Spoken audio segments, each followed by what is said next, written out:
Oke, pada video kali ini kita akan membahas tentang perbandingan senilai dan berbalik nilai. Nah, yang pertama yang akan kita bahas itu adalah perbandingan yang senilai.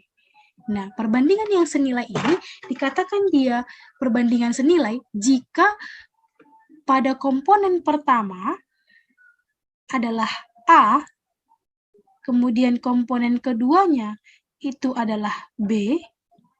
Nah, kemudian pada komponen pertama bertambah dia, misalnya C, maka komponen keduanya juga akan bertambah menjadi D. Nah, ini dia bentuknya untuk untuk perbandingan yang senilai.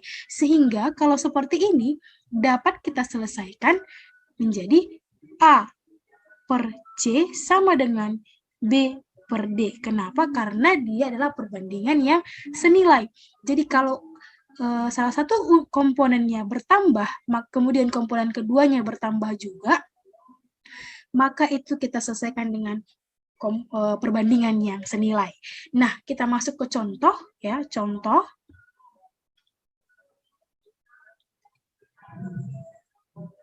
Oke, contohnya adalah sebuah sepeda motor dapat menempuh jarak 100 km dengan 12 liter bensin.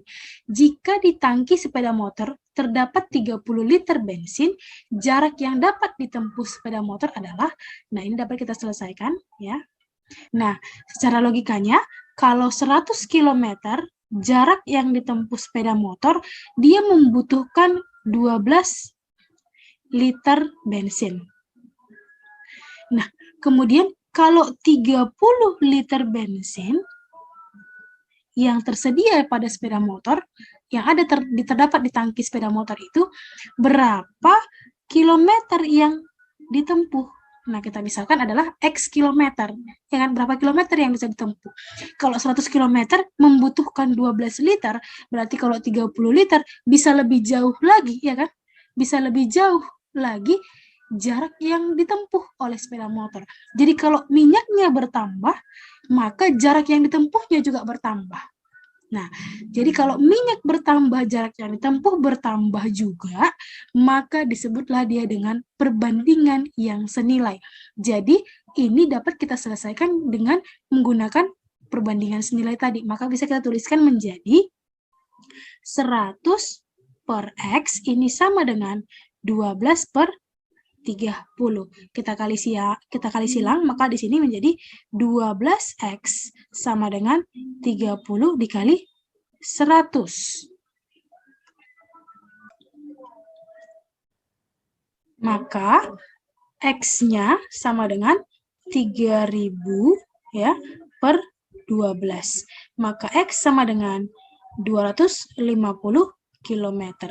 Jadi kalau 30 liter bensin yang tersedia di tangki sepeda motor, jarak yang bisa ditempuh oleh sepeda motor itu adalah 250 km. Itu dia contoh yang senilai atau perbandingan yang senilai.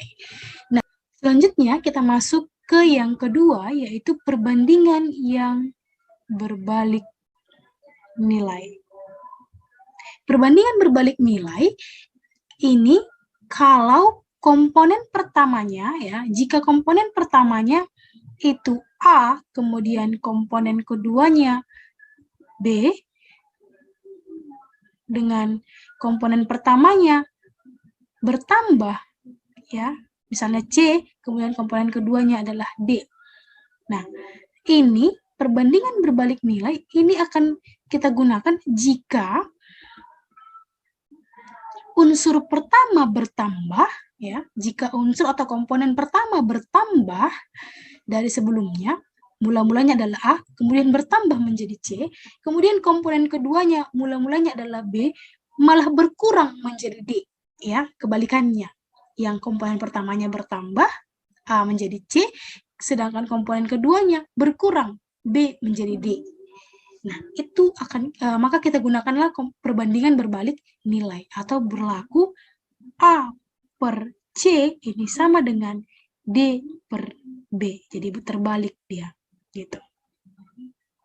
Nah, contohnya kita masuk ke contoh ya.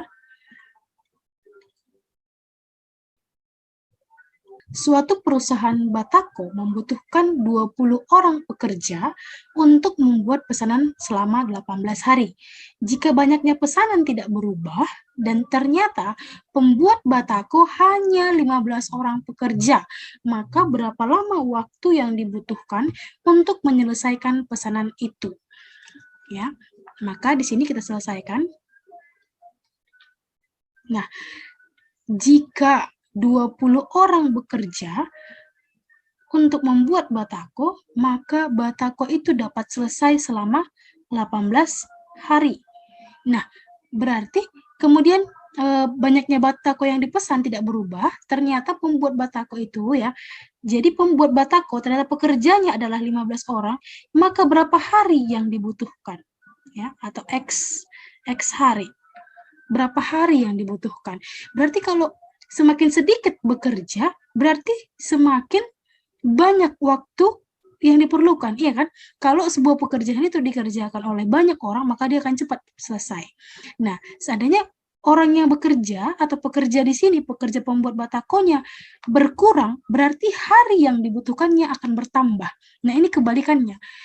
Komponen pertama di sini, ini komponen pertama, ini komponen keduanya. Komponen pertamanya berkurang, sedangkan komponen keduanya menjadi bertambah. Nah, untuk hal seperti ini, maka yang kita gunakan adalah perbandingan berbalik nilai. Sehingga ini bisa kita selesaikan menjadi 20 berbanding 15, ini sama dengan, jadi kita balik, X berbanding 18. Gitu. Kemudian kita kali silang, 15 dikali X sama dengan 18 kali 20. Maka X sama dengan 18 kali 20 per 15. Nah, di sini bisa tewas ya, bagi 3, 6, 5. Kemudian 5 dengan 20, 4. Maka X-nya, ya, X sama dengan 24, 6 kali 4. Berarti 24 hari yang diperlukan pekerja pembuat batako jika yang bekerja adalah 15 orang. Jadi yang dibutuhkannya adalah 24 hari. Nah, itu dia perbandingan senilai dan perbandingan berbalik nilai.